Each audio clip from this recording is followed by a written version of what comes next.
তো hello' friends, পোনপ্ৰথমে আপোনালোক সকলোকে মোৰ এই চেনেলটোলৈ স্বাগতম জনাইছোঁ।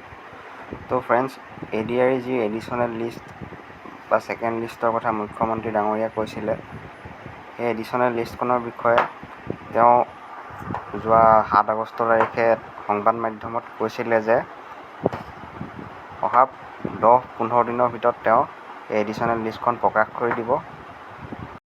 গতিকে আমি যদি 7 আগষ্টৰ পৰা চাবলৈ যাওঁ, তেন্তে আগষ্ট মাহৰ 23-24 তাৰিখৰ ভিতৰত এডিশ্যনেল লিষ্টখন তেওঁ প্ৰকাশ কৰি দিব। আৰু লগতে এইটোও কওঁ যে আপোনালোকক আহিবলগীয়া যিখিনি গ্ৰেড 3 আৰু গ্ৰেড 4ৰ পষ্ট, সেই পষ্টখিনিৰ বাবে আপোনালোকে প্ৰিপেৰেশ্যন চলাই থাকক, যাতে ভালদৰে আপোনালোকে এক্সামটো দি উত্তীৰ্ণ হ'ব পাৰে। তো ইমানখিনি ক'বলৈকে মই আজি এই ভিডিঅ'টো বনালোঁ।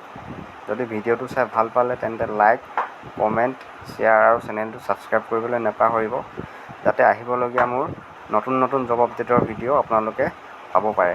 ধন্যবাদ।